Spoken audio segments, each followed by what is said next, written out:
नमस्कार, मैं अशोक व्यास और मेरे साथ आप फ्रेम में देख रहे हैं डॉक्टर आदित्य शुक्ला जी को। आदित्य जी, आपका स्वागत बहुत सारा करने के साथ-साथ हम सभी उन्नत जीवन की बात ही नहीं करना चाहते हैं, बल्कि उन्नत जीवन को जीना भी चाहते हैं। और इस दिशा में हम में से कई लोग सोचते हैं कि मेरा आदर्श कौन हो?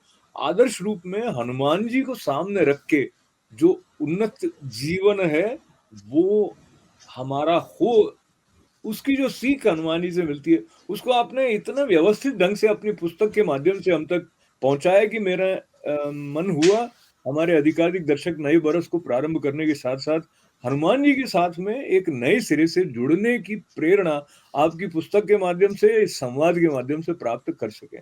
तो पुनः मैं आपका धन्यवाद करते हुए कि आपने मेरे इस आग्रह को स्वीकार किया। गणपति का स्मरण करते हुए इस श्रृंखला को प्रारंभ करूँगा, तो वक्रतुंड महाकाय सूर्यकोटि समप्रभ निर्विघ्नं कुरु मे देव सर्व कार्येषु सर्वदा। सर तो बहुत आदित्य जी, आपके नाम के साथ में भी सूर्य का प्रकाश है और ये जो ज्ञान और एक रसमयता से भक्ति का जो आलोक है, वो आपके माध्यम से हम तक पहुँचने वाला है। तो सबसे पहले मैं आपको पुनः बधाई देना चाहता हूँ, इतनी अच्छी पुस्तक जो आपने लिखी है, जिसमें व्यक्तित्व के विकास के लिए हनुमान जी से जुड़ने की बहुत सारी एकदम व्यावहारिक बातें आपने बताई हैं। मैं चाहता हूँ कि आप प्रारंभ में जो पूर्णतः निष्काम हनुमत आपने पुस्तक में हनुमान जी की स्तुति है, उससे प्रारंभ करें और जी, जी अशोक जी। तो सर्वप्रथम तो आपका बहुत-बहुत धन्यवाद एक अवसर देने के लिए, क्योंकि किताबें लिखना और उन किताबों के ज्ञान को उसका वर्णन करना दोनों अलग-अलग विधा है। तो आपके माध्यम से उन सब लोगों को ये लाभ मिलेगा जो किसी कारण से किताब पढ़ने से वंचित हैं या उनको अवसर नहीं मिल पाया है। तो इस देव कार्य के लिए आपको बहुत-बहुत बधाई और आपके प्रति कृतज्ञता। आपने बहुत अच्छी बात की। हमारी जो शुरुआत है ये नववर्ष पर है, तो मैं हमारे जो श्रोता हैं, जितने भी भक्त हैं हनुमान जी के या अपने इष्ट के, उनको नववर्ष की शुभकामनाएं देते हुए मैं आपसे भी आह्वान करता हूं कि आप सब जुड़े पूर्णतः निष्काम हनुमत हनुमान जी की स्तुति के साथ। जैसे अशोक जी का आग्रह है, तो हम इस कुछ पंक्तियां हैं हनुमान जी के श्री चरणों में, उनके यश की गाकर अर्पित करते हैं, फिर यात्रा शुरू करेंगे। आंजनेय कुमार हनुमत, रुद्र के अवतार हनुमत, निरर्थक संसार में सब एक तुम हो सार हनुमत। ज्ञानियों के ज्ञान हनुमत, योगियों के ध्यान हनुमत, सत्य केवल राम है, उस सत्य की पहचान हनुमत। अर्थ धर्म और काम हनुमत, मोक्ष के हैं धाम हनुमत, कामना सब पूर्ण करते, पूर्णतः निष्काम हनुमत। स्वयं है अनिकेत हनुमत, राम के है निकेत हनुमत, चिरंजीव नश्वर जगत में, दैत्य संग अद्वैत्य हनुमत। ग्रहण हनुमत, त्याग हनुमत, विलक्षण अनुराग हनुमत, राम रस में निरत रत नित, राग संग वैराग्य हनुमत। राम प्रियवर तात हनुमत, सिय हित कर नाथ हनुमत, सखा स्वामी मातु पितु संग, ज्ञात और अज्ञात हनुमत। मैं हूँ सेवक कंत हनुमत, लक्ष्य हनुमत, पंथ हनुमत, जगत मेरा तुम पे निर्भर, आदि मध्य और अंत हनुमत। भावों का आकाश हनुमत, भक्तों का विश्वास हनुमत।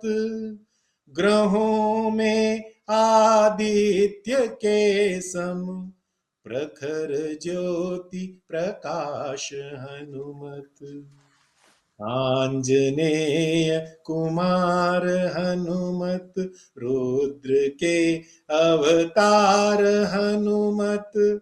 चिरंजीव नश्वर जगत में, एक तुम हो सार हनुमत। क्या बात है, बहुत अच्छे। एक तुम हो सार हनुमत। तो जो सार हनुमत हैं, वो सार कैसे हैं, उसका परिचय आदित्य जी के साथ मिलने वाला है हमको। उसमें ये भी बात है कि इन्होंने बड़ी उसको मैं अंग्रेजी का शब्द चुरा के थोड़ा विनोद का भी सहारा लेते हुए, तो इन्होंने बड़ी स्मार्टली जो अंत में पंक्ति में कहा है कि ग्रहों में आदित्य के सम, तो मतलब सूर्य भगवान के जैसे आप सूर्य भगवान जैसे ग्रहों के मध्य में है, उस प्रकार के जी प्रखर ज्योति प्रकाश हनुमत है। तो अपना नाम भी इसमें आपने सम्मिलित जी करवा दिया, तो उसके लिए भी बधाई जी हो। आगे बढ़ते हुए एक तो ये यात्रा होती है हमारी जिसका संबंध सिर्फ हमारा अपने आप से होता है। एक यात्रा ये होती है जिसमें हम औरों के साथ किस तरह से संबंधित हैं, वो हनुमान जी की कृपा से जैसे आपके भीतर सुंदरकांड का पाठ करते हुए खुला है, उसकी तरफ थोड़ा-सा हम बढ़ेंगे। ऐसे मेरा मन हो रहा है कि सुंदरकांड में से कोई एक चौपाई जो आपकी प्रिय हो और जैसे आप गुनगुनाते हो अनायास ही, तो वो कौन-सी चौपाई है? वो चौपाई मानस की सबसे प्रिय चौपाई है, एक ही चौपाई है और सब लोग गाते हैं। जहां पर भी सुंदरकांड का पाठ हो या राम का चरितमानस का पाठ हो तो संपुट करते हैं ना, दीन जी, दयाल विरद संभारी, हरहु नाथ मम संकट भारी। तो क्या पात्रता क्या है अशोक जी, कि ये जो पंक्ति है ना सारी पात्रताओं को खत्म कर देती है कि भाई आपका काम है, विरद मतलब पेशा। तो ये ईश्वर से हम कहते हैं कि दीनों की रक्षा करना, उनकी इच्छाओं की पूर्ति करना आपका ये पेशा है। तो मेरी पात्रता वहां पर प्रमुख नहीं है, प्रभु अपनी पेशा को ध्यान में रख करके ही मेरे कष्टों को दूर कर दीजिए। तो इससे इससे क्या है कि भक्त है वह मतलब निश्चिंत हो जाता है कि अब कुछ नहीं करना है, कि व्यक्ति को उनका पेशा याद दिला दो, फिर वो तो खुद कर ही लेंगे। तो ये सबसे प्रिय तो प्रिय चौपाई है। और सीता जी हैं, जब हनुमान जी को संदेश भेजते हैं कि राम जी से कहूं नाथ असमोर प्रणामा, सब प्रकार प्रभु पूर्ण कामा। तो सब प्रकार से पूर्ण काम है। फिर कहते हैं दीन दयाल विरद संभारी, और हरहु नाथ मम संकट भारी। तो मुझको सबसे प्रिय है ये। तो दीन दयाल विरत, विरद संभारी, हाँ, विरत संहारी का क्या शाब्दिक अर्थ हुआ? आइए अब आपका पेशा है, दिस इज योर जॉब। हुँ। तो आपने अपने पेशा ऐसा बनाया, मैं इसीलिए इस शब्द की तरफ जा रहा था कि आपको लगा कि जैसे गाला रूप में गोपाल जो हैं, वो उपनिषद रूपी गौओं के दूध दूहते हैं अर्जुन को बछड़ा बनाकर, ऐसे आपने मंथन किया सुंदरकांड का और इस प्रकार का दूध जो व्यक्तित्व के विकास में सबके लिए कहीं न कहीं सहायक हो, ऐसे आपने कुछ सूत्र, मंत्र व्यावहारिक हमारे लिए निकाले हैं। उनकी तरफ जाने से पहले आपके व्यक्तिगत जीवन में बहुत संक्षेप में अगर कहा जाए तो आप अपने पिताजी को बचपन में सुंदरकांड पढ़ते हुए सुनते थे, माताजी सस्वर पाठ करती थी। तो उनके प्रभाव के साथ-साथ आपने जो जूना पीठाधीश्वर आचार्य महामंडलेश्वर अनंत श्री विभूषित स्वामी अवधेशानंद गिरि जी महाराज ने भी जो जीवन प्रबंधन पर वक्तव्य दिए थे, तो उससे भी आप प्रभावित हुए। आप बताइए कि ये जो गुरु रूप हमारे जीवन में होता है, जैसे हनुमान जी के लिए हम कहते हैं कि क्या है? गुरु के समान हम पर कृपा करें, ऐसे एक जी पंक्ति है ना जी जी, हनुमान जी कृपा की, करो गुरुदेव की नाई। कृपा करहु गुरुदेव की नाई। तो ये बताइए कि अम, एक तो अंतः प्रेरणा होती है और आप उसको कभी-कभी अहंकार भी होता है कि मैंने पढ़ लिया, मैंने ये, तो आप अपना जो हम लोगों के लिए जो आपने पुष्प चुने हैं, उनकी तरफ बढ़ने से पहले आपकी अपनी बगिया में थोड़ा चलते हैं, आपकी जी। अनुभूति और जो स्पष्टता की यात्रा है उसके बारे में थोड़ा बताएँ? क्या है अशोक जी, एक मैं सूत्र रूप में एक बहुत अच्छी बात कह रहा हूँ कि अहंकार का संबंध ज्ञान से है। ज्ञानियों को अहंकार होता है, जिनके पास ज्ञान नहीं हो क्या अहंकार करेगा बेचारा वो तो ज्ञान है वह अहंकार के साथ रहते हैं। इसीलिए कहा ज्ञान पंथ कृपाण की धारा, जटायु काग भसुंडी जी कहते हैं। तो ज्ञान की समस्या क्या है, ज्ञान की उपयोगिता नहीं। हम ज्ञान को बहुत महिमा मंडित कर चुके हैं समाज में, तो ज्ञानी है, वस्तुतः ज्ञानी की आवश्यकता नहीं, ज्ञान की आवश्यकता नहीं है। ज्ञान से गुण की यात्रा करनी है, तो गुण उपयोगी है। इसीलिए बोलते हैं गुणग्राही बनिए। कभी नहीं कोई किसी ने आज तक नहीं कहा कि ज्ञानग्राही बनिए, बोलते हैं गुणग्राही बनिए। तो ये व्यक्ति के स्तर पर ज्ञान अर्जित किया जा सकता है, लेकिन ज्ञान को गुण में परिवर्तित करना है तो वो माता पिता और गुरु की कृपा तो चाहिए ही। और जिस समय यह गुण में परिवर्तित हो जाए तो फिर आपका नहीं रहता, फिर अहंकार नहीं रहता। जब तक आप ज्ञान बघारते रहते हैं तब तक अहंकार रहता है। और यदि ज्ञान को गुण में परिवर्तित करने की साधना है जो गुरुदेव की कृपा से है, माता पिता की कृपा से है, आप जैसे संत पुरुषों के साथ सत्संग की कृपा से है, तो उसका जो लाभ है, उसका लाभ सिर्फ और सिर्फ गुण है और वहां पर अहंकार नहीं होता। तो हनुमान जी को इसीलिए गुणग्राही कहे हैं, हनुमान जी को बोले गुणवान कहा गया। उनके ज्ञान से ज्यादा उनकी गुण की चर्चा की गई है। विद्यावान गुणी अति चातुर, राम काज करबे को आतिर। तो जहां पर ज्ञान है अशोक जी, तो व्यक्ति अपने कार्यों तक सीमित रहता है, और ज्ञान जब गुण में परिवर्तित होता है तो वह राम काज के लिए लग जाता है। बस यही अंतर है। मैं इसीलिए राम काज में लगा हुआ हूं।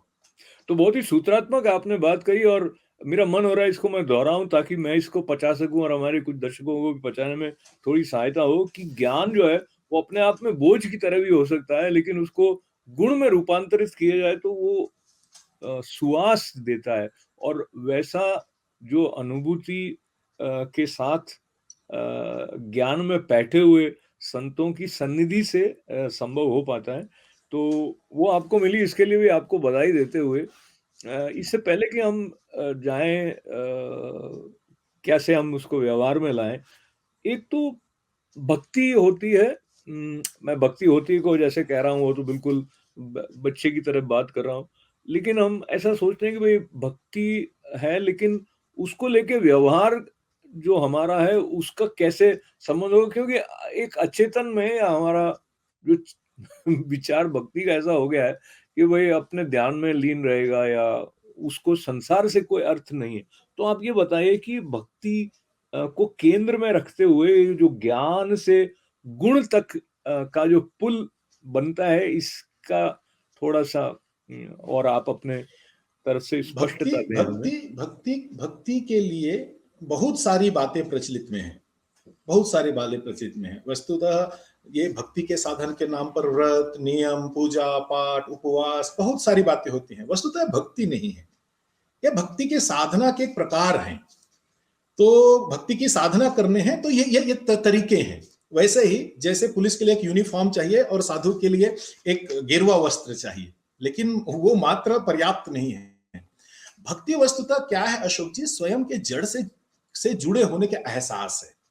जैसे यदि कोई पेड़ है, फलदार पेड़ है, तो वो फलदार है तब तक फल से लटका रहता है जब तक उसको अपने जड़ से जुड़ने का एहसास है। तो वह फल जिस दिन अपने जड़ से जुड़े रहने का एहसास हटाता है तो अधपका गिर जाता है, और पकने के बाद गिर गया तो वह तो फिर जड़ में ही विलीन हो जाता है। तो ईश्वर तत्व मेरे अंदर एक परमात्मा है, उससे मेरे जुड़ाव का अनुभव है, वही भक्ति है। तो जितना आपकी तीव्रता के साथ अनुभव है, उस अनुभव को जितना आप प्रगाढ़ करते हैं, आपके अंदर भक्ति उतनी ही सघन है। और उस अनुभव को नहीं करते हैं तो भक्ति विरल है। तो हम जितने भी उपक्रम करते हैं वह ईश्वर की अनुभूति के लिए है। बस इतना ही, भक्ति से इससे ज्यादा जानने की आवश्यकता नहीं है। स्वयं के अंदर ईश्वर है, उसकी अनुभूति सतत करते रहना, यह भक्ति की प्राप्ति है, सिद्धि है। ये आपके सूत्रात्मक वाक्य है, उसमें से जो सतत अनुभव करने की दृष्टि से जो सुंदरकांड है उसकी महिमा के बारे में थोड़ा बताइए।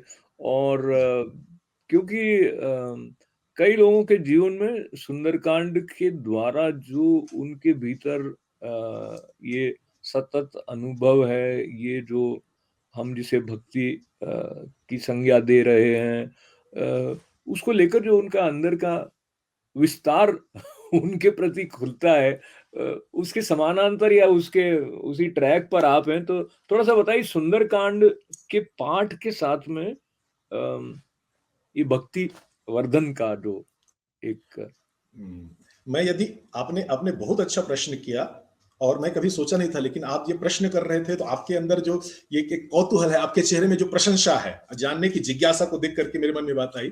यदि सुंदरकांड को एक शब्दों में कहूं मैं, तो भक्त और भक्ति के सामर्थ्य की गाथा है सुंदरकांड। सुंदरकांड है, ये भक्ति है, उसके अंदर और भक्त के अंदर क्या सामर्थ्य हो सकता है। भक्त के सामने भगवान है, हाथ जोड़ करके कहते हैं, सुन कपितो ही समान उपकारी, नहीं कोई सुर नर मुनि तन धारी, और प्रति उपकार करो का तोरा, और सन्मुख हो ही न सकत मरमोरा। तो ये भक्ति का सामर्थ्य है। तो यदि आप भक्ति मार्ग को चुनते हैं अपने जीवन के लिए, तो सुंदरकांड से बाहर जाने की आवश्यकता नहीं है। संपूर्ण सामर्थ्य आप अपने अंदर ला सकते हैं और ईश्वर आपके समक्ष आकर के खड़ा होकर के कहते हैं कि मैं तुमसे नजरें नहीं मिला पा रहा हूं। ये सामर्थ्य है अशोक जी, सुंदरकांड हमको सहर्ष उससे हम प्राप्त कर सकते हैं। तो इसलिए तो अद्भुत कांड है भक्ति के मामले में। और कर्म के लिए भी, ज्ञान के लिए भी, तो कर्म ज्ञान भक्ति का जो संपूर्ण समन्वय है वह सुंदरकांड है। सुंदरकांड की एक और विशेषता बता रहा हूं। रामायण के 7 कांड है, यदि मुझको व्यक्तिगत पूछे तो मैं अयोध्या कांड और सुंदरकांड को बहुत पसंद करता हूं, बहुत प्रिय है मुझको। और उनका कारण यही है कि यहां पर राम है, अपने 2 भक्तों के प्रति भाव विभोर होकर के अपने आप को लुटाव देते हैं, अपने आप को न्यौछावर कर देते हैं। अयोध्या कांड में भरत के प्रति और सुंदरकांड में हनुमान जी के प्रति। तो यदि आपको भक्ति करनी है, कर्म ज्ञान, जैसे हम लोग कर्म ज्ञान और भक्ति के लिए हमेशा चीजों को के लिए अटैक करने वाले लोग हैं, हम लोग एग्रेसिव चीजों को प्राप्त करने वाले लोग हैं, इसलिए सुंदरकांड हमारे लिए बहुत जरूरी है। लेकिन यदि त्याग, समर्पण और अपने आप को न्यौछावर करने की भावना है, तो फिर अयोध्या कांड का आप आश्रय ले सकते हैं, भरत जी महाराज का। तो जब तक आपके अंदर जोश है, सुंदरकांड का आश्रय लेते रहिए और अपने भक्त और भक्ति का सामर्थ्य है, ईश्वर को बताते रहिए कि मेरे अंदर क्या सामर्थ्य है। बहुत सुंदर आपने बताया। और आदित्य जी, अगले जो हमारी इस श्रृंखला में बातचीत होगी उसमें हम विधिवत कुछ ऐसी बातें जो कि हमारे इस काल खंड में, और चाहे आप जी किसी कंपटीशन में हो, व्यवसाय में हो, विद्यार्थी हो, कैसे वो बातें व्यक्तित्व के विकास में एक समन्वित जीवन को बनाने में मदद कर सकती हैं, उस तरफ आदित्य जी की पुस्तक का सहारा लेके चलेंगे। पर आज मैं आपसे एक और बात जानना चाहता हूँ आदित्य जी, क्योंकि आपने न जाने कितनी बार सुंदरकांड का पाठ किया है और सस्वर पाठ करके आपने कई लोगों को भी उसका लाभ पहुंचाया है। हम कोई एक कथा को पढ़ लेते हैं, हमें उसका जो फ्लो है वो पता लग जाता है। फिर बार-बार हो पढ़ते गया। हुए आपको ऐसा लगा होगा कि अब मैं कुछ नई बात है जो कि मेरे प्रति हनुमान जी की कृपा से खुल रही है। आप समझ रहे हैं मेरा प्रश्न? यानी उसमें कभी जो आप सुंदरकांड का पाठ करते हुए कभी ऊबते नहीं, इतने बरसों से कर रहे हैं। तो ये क्या बात ऐसी है जो कि उसके अंदर से कुछ-कुछ नया-नया प्रकट होता रहता है? क्योंकि मनुष्य मनुष्य के अंदर असीमित सामर्थ्य है, उसको पता ही नहीं है कि मेरा सामर्थ्य क्या है। तो जब वो एक बार सुंदरकांड का पाठ करता है तो उसको लगता है कि मैं अपने जो सामर्थ्य है उसके शिखर में हूं। लेकिन जब उसको फिर पता चलता है नहीं, तो शिखर तो ये नहीं है, तो जब वो दूसरे बार पाठ करता है तो वह निरंतर अपने आप की साधना के स्तर पर स्वयं के सामर्थ्य को और स्वयं को भक्ति के स्तर पर ऊपर उठाते रहता है।